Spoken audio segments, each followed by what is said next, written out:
Mesdames, Messieurs, bonsoir et bienvenue à tous. À la une de ce journal, intervention militaire française.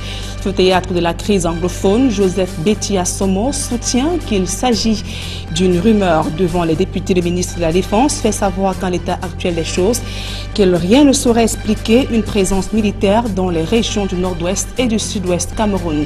Péril sur la CAN 2019, à quelques semaines de l'arrivée d'une troisième mission d'inspection de la CAF au Cameroun, les chantiers accusent un sérieux retard. Les entreprises prestataires dénoncent le laxisme du gouvernement qui brille par le blocage des fonds destinés au projet. Voilà pour le sommaire.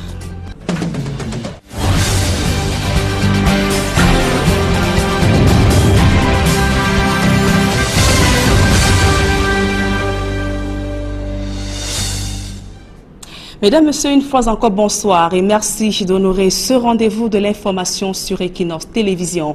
L'insécurité règne à maître au quartier Bessengue, dans le premier arrondissement de la ville de Douala, 3 jours après le braquage à main armée d'une microfinance. Ces populations ont toujours du mal à se défaire de cette scène digne d'un film hollywoodien. Elles interpellent les pouvoirs publics à renforcer la sécurité au quartier Bessengue, devenu un refuge pour des brigands qui opèrent en toute impunité. Le reportage de Claude Eukwa, Julien Barthébissaï. Il ne se passe plus un jour à Douala sans que les habitants de cette ville ne soient victimes des agressions de toutes sortes. Vol à main armée, cambriolage à ciel ouvert sont quelques pratiques usuelles des bandits de grand chemin. Au quartier Bessengue, dans le premier arrondissement, les populations ont perdu le sommeil. Ce quartier, oui, vraiment, il y a vraiment de l'insécurité. Nous ici, vraiment, c'est très grave. Quand une journée passe sans que nous-mêmes nous soyons victimes, on dit seulement grâce à Dieu. Sinon, sur cet axe, plus particulièrement, feu rouge jusqu'à Mobi Bonakanwa. Chaque jour, il y a des coups de vol. Si ce n'est pas la voiture, ce sont les gens braqués qui sont braqués, que ce soit de jour comme de nuit. Et cela, ça ne date pas d'aujourd'hui, c'est depuis très longtemps. C'est depuis très longtemps. Parfois, ce sont les voitures qui sont portées, ce sont les sacs qui sont enlevés dans les voitures et ils prennent la clé des champs. Bon, sans suite, c'est ni vu ni connu et à lendemain, le même scénario recommence. Nous sommes victimes quelquefois des petites agressions. Nous qui rentrons peut-être du travail aux environs de 16 heures, il y a en langage familier, on dit les Nangaboko qui nous arrêtent là, tout ça. Cette insécurité galopante, présente à Bessengue comme dans tous les quartiers de la ville de Douala, amène les habitants à s'interroger sur le rôle des forces de maintien de l'ordre. Comment on se déplace pour aller appeler au commissariat, pour appeler la police, pour venir intervenir à une situation, quand c'est le blocage, même les policiers refusent. Donc ça veut dire qu'on vit totalement. Il y a une sécurité dans tout le pays, pas seulement ici. On vit survivre. Quelque chose peut arriver, il n'y a personne qui peut intervenir sur ça. Afin de mettre un terme à ce fléau social, quelques esquisses de solutions sont présentées. Moi, j'aurais proposé qu'il y ait d'abord les caméras de surveillance, peut-être sur tout le long, pour qu'à tout moment, on peut découvrir les gens qui sont auteurs de ces mots. Parce que souvent, quand ils le font à visage découvert. En plus de ce que je viens de dire, que les forces armées soient actives. Dès qu'il y a peut-être un coup qu'ils sont alertés, qu'ils se déploient vite sur le terrain pour intervenir. Il faut une patrouille régulière dans la zone des forces armées. Oui, en plus de ce que je viens de dire, on devait aussi avoir l'énergie en permanence. Parce que bien qu'il y ait des caméras de surveillance, sans énergie, on ne peut pas retracer la scène qui s'est passée. Donc il faut en permanence de l'énergie. Parce qu'ici au Feu Rouge, on a constamment ce problème. Vivement que les forces de l'ordre jouent leur rôle. Et je vous le disais en titre, le ministre de la Défense refute les informations faisant état d'une présence militaire française dans les régions anglophones. Devant le Parlement, Joseph Betty Assomo soutient que la situation actuelle qui prévaut dans les régions du nord-ouest et du sud-ouest est une crise interne et que rien ne peut justifier une telle présence. Par ailleurs, le patron de la Défense dénonce les montages qui pilulent sur les réseaux sociaux qui, selon lui, tendent à entretenir la désinformation dans le cadre de cette crise anglophone. Et le plan d'urgence humanitaire entre dans sa phase opérationnelle. Le comité interministériel entame des descentes sur le terrain dès la semaine prochaine. Le ministre Paul Atangandi a fait sa déclaration lors de la première réunion interministérielle du comité ad hoc regroupant tous les membres. Il fait savoir que les vivres seront distribués par les membres du comité ad hoc constitué des ministres, autorités régionales dont les gouverneurs, les préfets, les sous-préfets et d'autres relais locaux que sont les maires, les militaires, des personnes compétentes, des personnalités religieuses, précisément de l'Église, ainsi que d'autres dénominations. Paul Atangandi a clos ses propos en mettant au défi les membres du comité sur l'atteinte des objectifs de ce plan d'urgence. Écoutons à présent cette réaction du ministre Paul Atangandi au micro d'Equinox Télévision. Le chef de l'État veut des actions concrètes sur le terrain. Dès la semaine prochaine, nous allons nous déployer sur le terrain. Ça, c'est un message clair. Dès la semaine prochaine, nous allons commencer nos actions sur le terrain. Et ces actions seront bien encadrées parce que nous travaillons avec les forces de défense et de sécurité. Nous avons des priorités qui ont été clairement définies, les axes d'intervention. Je crois que quand le premier ministre chef du gouvernement a annoncé le plan d'action du chef de l'État, il a défini clairement les axes prioritaires. Il a parlé des actions humanitaires, donc l'aide aux populations en détresse. Il a parlé de l'aide aux agriculteurs. Il a parlé de la réfection, la reconstruction des édifices publics et privés détruits par des terroristes. Donc, ce qui est essentiel pour nous, c'est d'abord l'aide à la population en détresse, parce qu'il est question d'abord de toucher, n'est-ce pas, ces populations qui sont en détresse du fait des actes terroristes. Et quel est le rôle de la presse en temps de crise ou encore en période électorale? Mathieu Billet-Bois, conseiller en élection au programme des Nations Unies pour le développement. Il est l'invité de ce journal. Il reviendra en deuxième partie de ce journal. Tout autre chose à présent, mouvement à la tête des structures publiques. Un décret du chef de l'État, Paul Biya, rendu public ce jour, nomme fait Hélène Kwanga, épouse Galega, présidente du conseil d'administration de l'ENAM, et Adoum Garoua, l'ancien ministre de la Jeunesse, a été désigné président du conseil de direction de l'INJS, l'Institut national de la jeunesse et des sports. L'actualité sportive donc à présent, je vous le disais également en titre, retard dans la construction des infrastructures devant abriter la CAN 2019. Les entreprises accusent le gouvernement. Ils dénoncent le laxisme dans le déblocage des moyens financiers. Ils l'ont dit ce jeudi à Yaoundé, alors que la troisième mission d'inspection de la CAF est attendue le mois d'août au Cameroun. Emmanuel Diop et Aïe Cyril. Sur les raisons du retard observé dans la construction des infrastructures devant abriter la CAN 2019, les entreprises dénoncent le laxisme du gouvernement en ce qui concerne notamment le déblocage des fonds. Nous aurons terminé nos stades dans le mois qui vient. Si nous avons ce dont nous avons besoin, s'il y a des retards, le pire des cas, nous avons un contrat avec l'État du Cameroun qui est notre client. Ce dont nous avons besoin, c'est de la mise à disposition de quelques moyens. Nous pensons que des solutions sont en train d'être trouvées.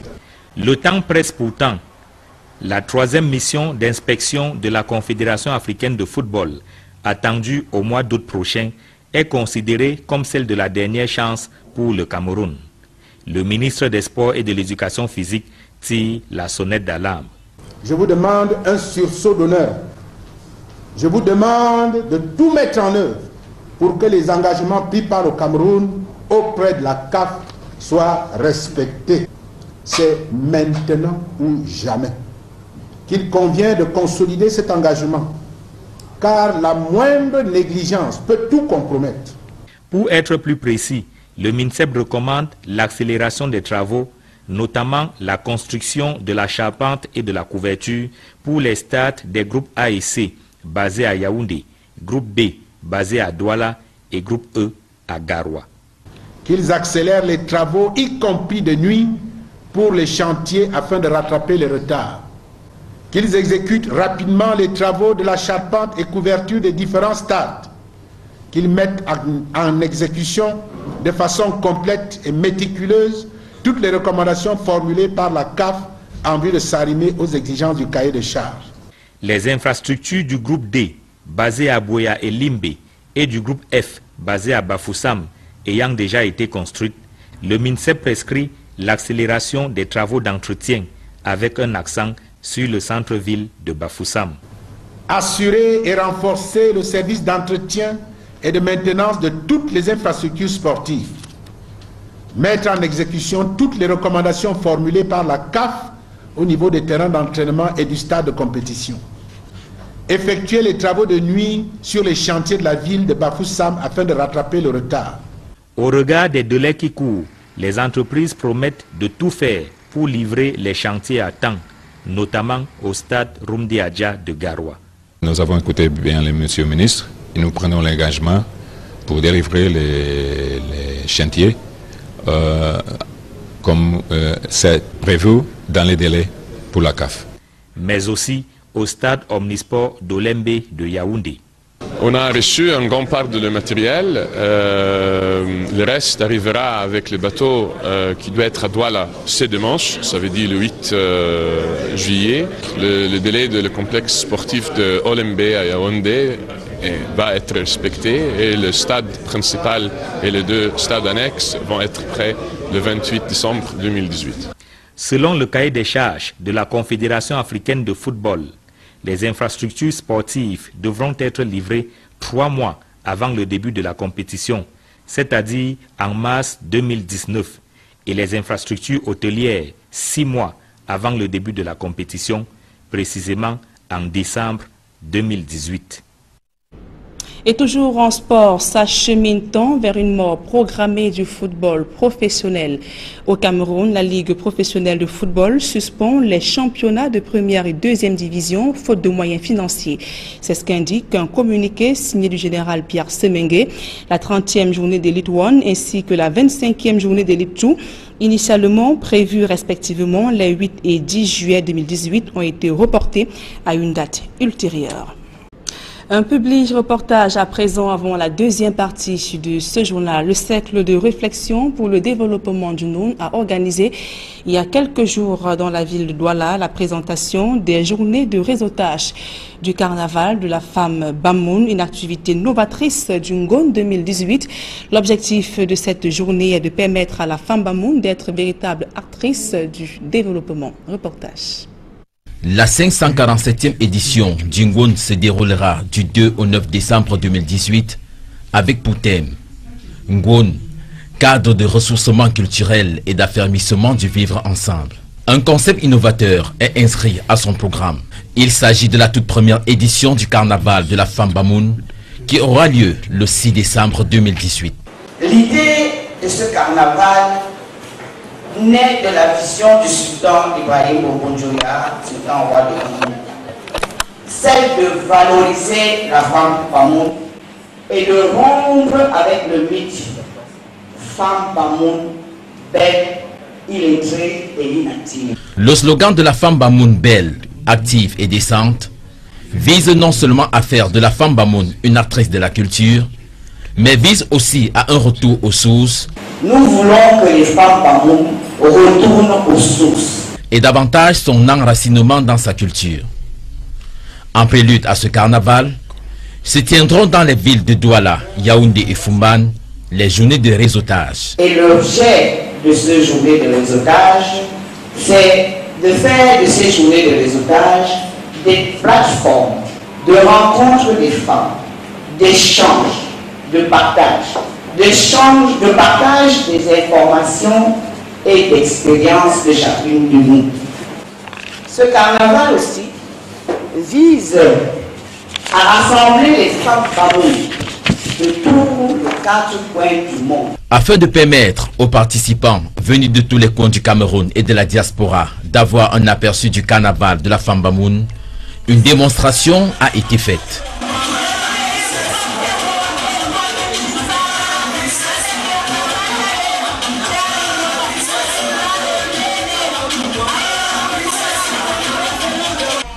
Les éléments mis en exergue étaient la riche diversité vestimentaire qui respecte le dress code et l'esprit du carnaval, ainsi que des pas de danse rythmés par les musiques du terroir.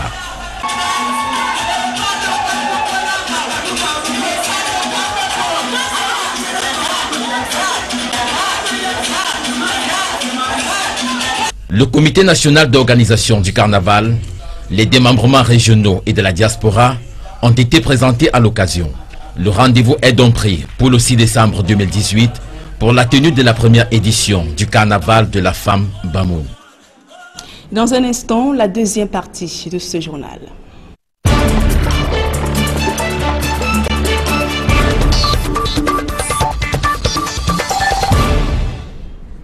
Et en posture d'invité de ce journal de 20h, je reçois sur ce plateau Mathieu Bilé-Mboa, conseiller en élection au programme des Nations Unies pour le développement. Bonsoir et merci d'être venu. Bonsoir.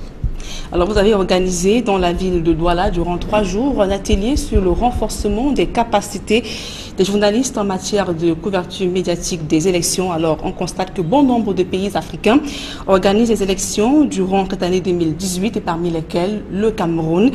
Donc, et la question liée à la responsabilité de la presse est très souvent mise en exergue. Alors à quel niveau peut-on situer cette responsabilité?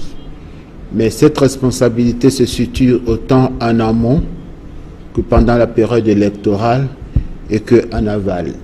Le rôle important des journalistes amène à ce que, en tant qu'acteurs du processus, mais pas acteurs directs, acteurs du processus, ils puissent aider les populations, ils puissent aider les organisateurs à mieux comprendre les règles du jeu électoral et comme ce sont des acteurs importants, pour eux à mieux connaître les textes ainsi que les règles de la déontologie. Donc ce séminaire a été organisé par des agences du système des Nations Unies en collaboration avec le Bureau des Nations Unies en Afrique centrale, UNOCA, ONU Femmes, le PNUD, le Centre régional des droits de l'homme ainsi que l'UNESCO. Oui. Et alors, au regard de votre vécu en matière électorale, quelles sont les difficultés ou les obstacles que rencontrent les journalistes en Afrique subsaharienne en période électorale? Mais les difficultés, c'est d'abord les difficultés d'accès à l'information, c'est les difficultés de traitement équilibré, pour ne pas dire équitable, de l'information. Les difficultés, c'est aussi les difficultés d'accès aux nouvelles technologies, avec maintenant ce que nous avons tous ces réseaux sociaux. Et le séminaire a mis un accent aussi sur le traitement de l'information à travers les réseaux sociaux, avec des mécanismes qui permettent aux journalistes de faire attention à ce qu'on appelle communément les fake news. Parce qu'avec ces réseaux sociaux, il y a une floraison d'images et la recherche parfois du scoop peut amener à donner une information qui n'est pas vérifiée. Et c'est pour ça que dans le cadre de ces séries d'ateliers, après Ngaoundéré, Douala, nous allons à Bafoussam et nous allons terminer en Balmayo avec les radios communautaires. Alors parlons donc de ces mécanismes. Quels peuvent être ces mécanismes d'encadrement qui peuvent être mis en place pour permettre à la presse de bien jouer son rôle? Mais je pense que d'abord, un des premiers mécanismes qui existent dans tous les pays, et je m'en réjouis, c'est d'abord ce qu'on appelle communément le code d'éthique et de déontologie. Ça existe. Mais à côté de ce code d'éthique et de déontologie, les journalistes eux-mêmes qui étaient présents à cet atelier, spontanément, de manière vraiment unanime, parce qu'il faut restituer, les Nations Unies n'imposent pas, sont en accompagnement. Et les journalistes qui ont assisté à ce séminaire eux-mêmes ont rédigé ce qu'ils appellent un code de conduite pour voir leurs responsabilités en période électorale. Oui. Oui, parlant de ce code de conduite, il s'agit de quoi exactement? Mais à la lumière de leur expérience du vécu, des difficultés qu'ils rencontrent, quelques difficultés que nous avons énumérées, eux-mêmes ils ont décidé de prendre des engagements à travers un code de conduite pour dire ce qu'il faut faire, ce qu'il ne faut pas faire, en lançant un appel aux auditeurs, aux patrons de presse, pour qu'eux aussi puissent encadrer et faire en sorte que cet outil soit vraiment un outil efficace. Il y a aussi à côté ce qu'ils ont appelé la déclaration de Yaoundé, qui est un exemple très, très patent de ce qu'ils ont vu. Et je pense qu'unanimement, ils ont salué ce séminaire qui, loin d'être un séminaire en plus ou bien de trop, a permis vraiment à certains, comme dirait un des participants, ils sont arrivés peut-être un peu déshabillés, mais ils sont repartis habillés avec des connaissances. Eux-mêmes, ils ont partagé et c'était vraiment intéressant. Et donc, c'est une activité à continuer parce qu'il y a eu des expériences dans d'autres pays. Vous savez, on ne va pas venir sur les tristement célèbres médias de la haine. Vous savez que parfois, les populations ne le voient pas, mais les journalistes le voient. Ils ont une responsabilité trop importante. Une information qui est divulguée, qui n'est pas vérifiée, qui n'est pas fondée, crée plus de dégâts qu'il ne faut.